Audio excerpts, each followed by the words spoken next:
Hello, नमस्कार, सत श्री अकाल, आदाब दोस्तों. A warm welcome to all of you. I'll teach you surgery subject on my this channel. तो आज का टॉपिक शुरू करने से पहले मैं आपको कुछ एक इंट्रोडक्टरी चीज़ें बता देना चाहती हूँ कि मैं अपने इस चैनल पर सर्जरी टॉपिक के बारे में पढ़ाऊँगी, यानी कि सर्जरी सब्जेक्ट्स के कुछ एक टॉपिक्स जो कि इम्पॉर्टेंट हैं उनके बारे में मैं आपको पढ़ाऊँगी. उसी के साथ साथ मैं एनाटॉमी, फिजियो प्लस पैथोलॉजी उस ऑर्गन के कंसर्न में पढ़ाऊँगी आपको. यानी कि जो भी मैं ऑर्गन को लूँगी या विसरा, जो भी, जैसे कि आज का टॉपिक मैंने लिया है गॉल ब्लैडर, तो उसकी anatomy plus physiological functions plus उसकी पैथोलॉजी प्लस उसका surgical treatment.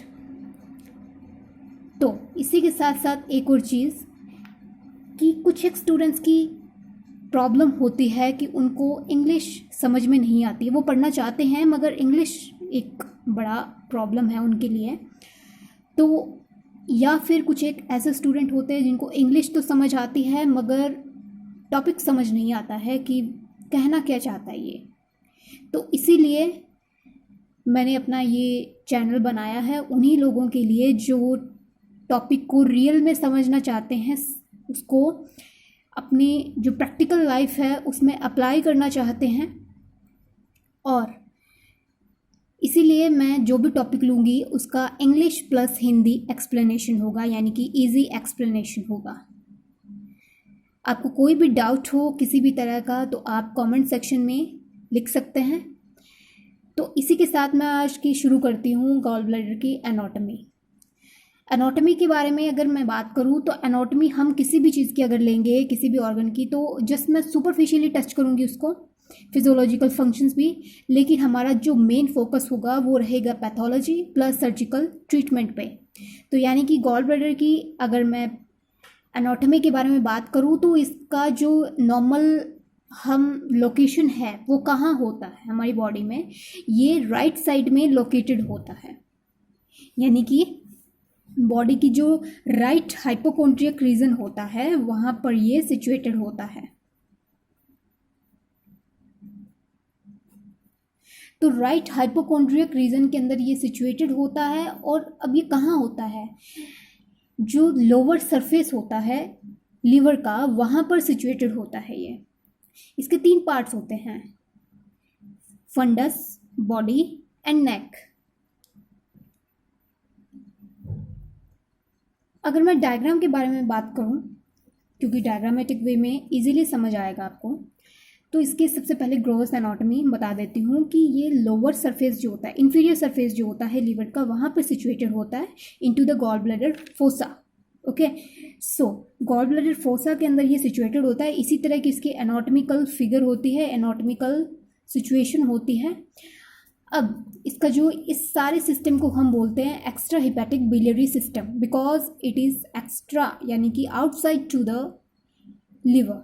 Extra biliary hepatic system, extra hepatic biliary system. Okay, now यहाँ पर 2 तरह की डक्ट दिखा रखी है मैंने. One is the left, another one is the right one.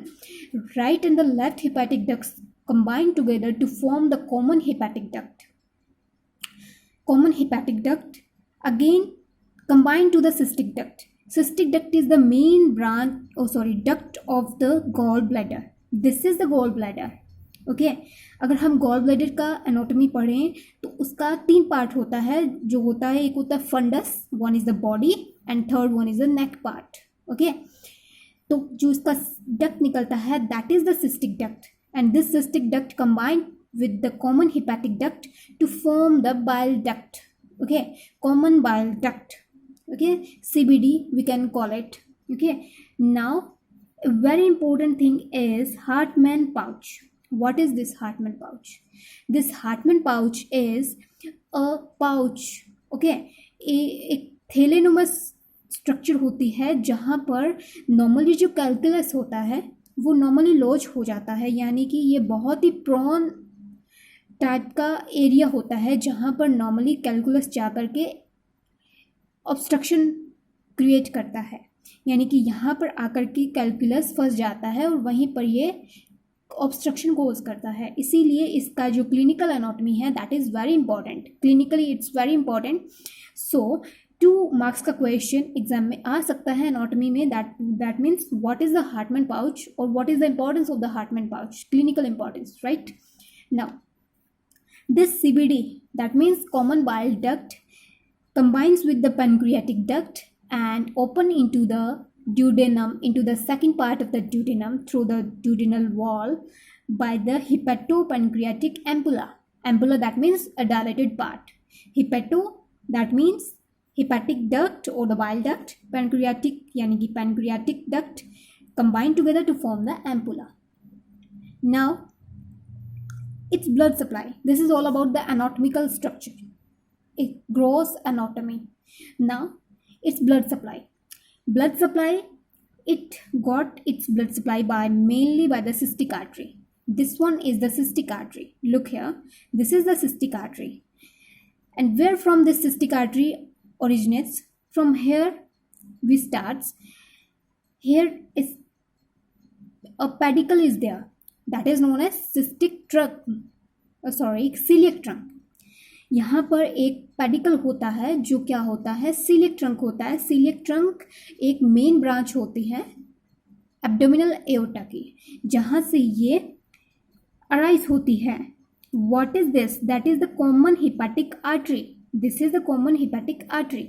ये कॉमन हिपैटिक आर्टरी जैसे जैसे ऊपर की ओर चढ़ती है along with this common bile duct and the common hepatic duct, तो अपनी ब्रांचेस ये देती जाती है. तो सबसे पहले इसकी ब्रांच होती है दैट इज द गैस्ट्रोड्यूडेनल आर्टरी. जैसा कि नाम है गैस्ट्रो प्लस ड्यूडेनल, यानी कि ड्यूडेनम को भी सप्लाई करेगी प्लस गैस्ट्रो यानी कि स्टमक को भी सप्लाई करेगी. तो अगेन ये 2 पार्ट्स में डिवाइड हो जाती है. That is the right gastro epiploic that will supply to the greater curvature of the stomach, and the second part is the superior pancreatico-duodenal artery.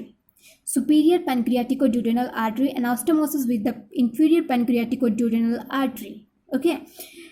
जैसा कि नाम है, एनाटॉमी की एक इंटरेस्टिंग चीज़ यही है कि जिस तरह का उसमें नॉमेनक्लेचर होता है, जिस तरह का उसका नाम होता है, वैसे ही उसके फंक्शन होते हैं, वैसे ही वो सप्लाई करती है, उसी पार्ट को सप्लाई करती है, उसी पार्ट से कंसर्न, उसी पार्ट से उसका रिलेशन होता है. That is a very interesting thing of anatomy.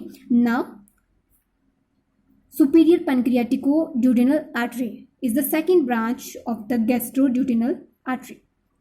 Now, if we talk about here, look here, after giving the gastro-duodenal artery, okay, it forms a erect branch that is a proper hepatic artery. Proper hepatic artery, that means is properly going towards the hepatic. That means towards the liver. Okay, then again it divides into the left branch and the right branch.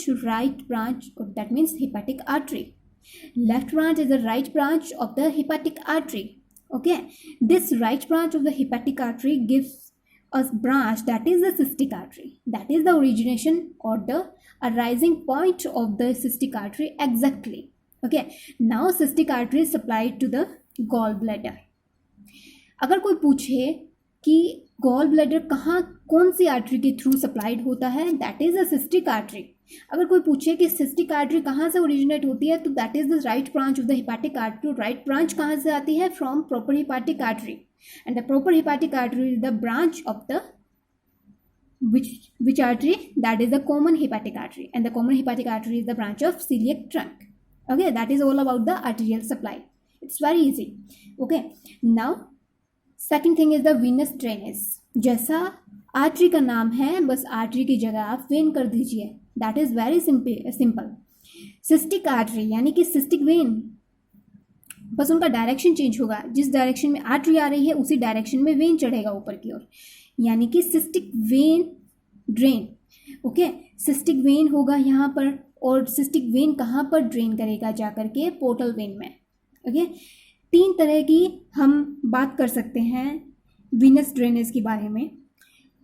यानी कि एक होता है superficial part. This one is a superficial part, जो कि किसके relation में होता है? Inferior surface of the liver. Okay, तो यहाँ का जो वीनस ड्रेनेज होगा that will directly enter inside the liver and drain into the hepatic vein. small hepatic vein. Okay, the rest of the part drain into the portal vein, or we can say that drains into the right branch of the portal vein. Okay, that is very simple, and ये बिल्कुल arterial supply से मिलता जुलता है, यानी कि cystic artery जहाँ पर, वहाँ पर सिस्टिक वेन हो जाएगी, और सिस्टिक वेन कहाँ पर जाकर ड्रेन करेगा, into the right branch of the portal vein. Okay, and the superficial part जो होगा वो कहाँ पर ड्रेन करेगा, डायरेक्टली इनटू द लीवर, यानी कि हेपेटिक वेन में. ओके, अब हम चलते हैं लिम्फेटिक ड्रेनेज की ओर. यानी कि लिम्फेटिक ड्रेनेज को हम दो चीज़ों से पढ़ते हैं, दो तरह से. एक होता है इसका जो सुपरफिशियल पार्ट होता है. सुपरफिशियल पार्ट यानी कि अगर हम डायग्राम की तरफ देखें तो यानी कि gall bladder plus cystic duct plus common hepatic duct plus upper part of the bile duct, यानी कि सीबीडी, कॉमन बाइल डक्ट. ये कहाँ पर ड्रेन करता है, that is the superficial part.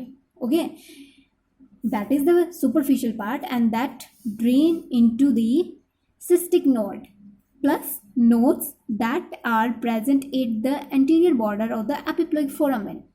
Okay, इसमें जाकर के ये ड्रेन कर देते हैं.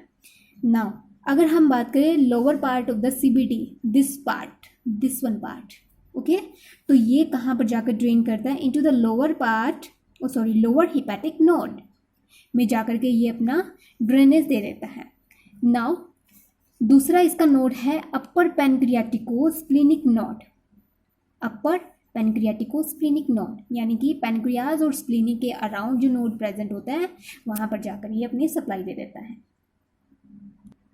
अगर हम बात करें नर्व सप्लाई, नर्व सप्लाई जो गॉल ब्लैडर होता है वो दो तरह की नर्व सप्लाई एक्सेप्ट करता है. एक होता है पैरासिम्पैथेटिक, दूसरा होता है सिंपैथेटिक. अब पैरासिम्पैथेटिक जो होता है वो किसके थ्रू आता है, वैगस नर्व के थ्रू. यानी कि वैगस नर्व जो होता है वो पैरासिम्पैथेटिक सप्लाई देता है through the ganglion. Which type of ganglion, coeliac ganglion. Coeliac ganglion, that means that present around the celiac trunk, that is the celiac ganglion, and from which it supplied the parasympathetic supply to the gallbladder. Okay, next one is the sympathetic. Sympathetic comes from the T7 to the T9 route, or we can say that T8 to T9. कुछ एक books में T7 T9 दिया हुआ है और कुछ एक books में T8 T9 दिया हुआ है. ओके, और इसीलिए दोनों का इम्पोर्टेंस क्या है. अब दोनों कौन कौन से पार्ट को कंट्रोल करते हैं. पैरासिम्पैथेटिक का मेन कंट्रोल सेंटर होता है मस्कुलेचर, जो मसल पार्ट होता है गॉल ब्लैडर का, वहाँ पर इसका कंट्रोल होता है, यानी कि fundus part, body part, little bit neck part. Okay, जो सिंपैथेटिक पार्ट होता है that controls the sphincter part. जो स्फिंक्टर का ओपनिंग एंड क्लोजिंग जो पार्ट होता है that is under control of sympathetic nerve system, जो कि कहाँ से आता है, T7 एंड T9 रूट से, यानी कि T7 T8 T9 रूट से और T8 T9 रूट से. अब हम बात करेंगे फिजियोलॉजी की इसका. Now what is the physiological function of gall bladder. Gall bladder जो होता है उसका मेन फंक्शन अगर हम बात करें तो इसका फंक्शन होता है कि फैटी फूड को डाइजेस्ट करना.